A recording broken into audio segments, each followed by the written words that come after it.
This is the moment a small airplane crashed into one of the tallest skyscrapers, right in the heart of Beijing. But how did this half-ton aircraft get into one of the most restricted airspaces in the world? And most importantly, is this another 2001? Or just a simple navigational error? To find the answer, we had to navigate a massive wall of silence.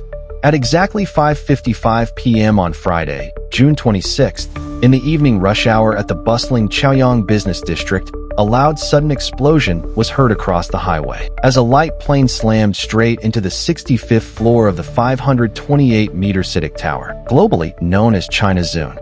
Within minutes, emergency vehicles swarmed the block.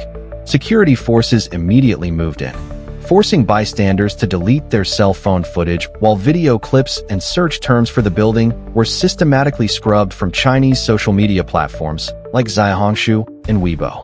China is somewhat known for concealing crash incidents, like Air China Flight 129. Historically, when sensitive aviation accidents happen, the immediate playbook is tight information control. But in the modern era, this silence backfires.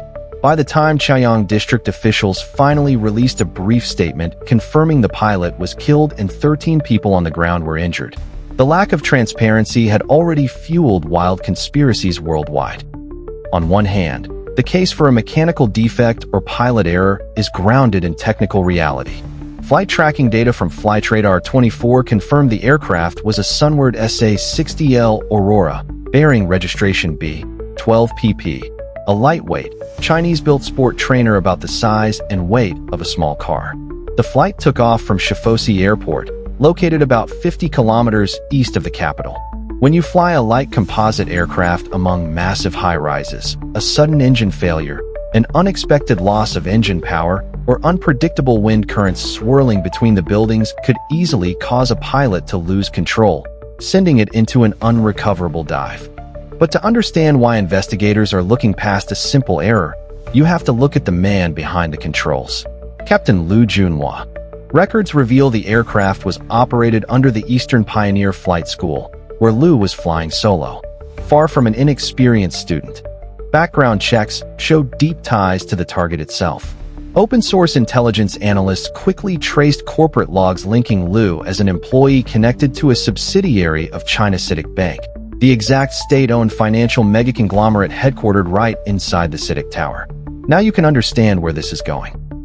Instead of maintaining his standard training pattern to return to Chaoyang, Liu made a sudden, deliberate 270-degree turn and flew dead straight toward his corporate employer's building.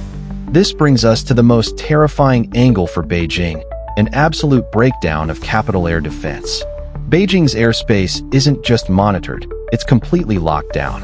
Under strict military laws enforced on May 1st, even flying a simple hobby drone in the capital is entirely illegal without explicit government clearance. Yet, this plane flew uninterrupted for 20 minutes straight into the central metropolis.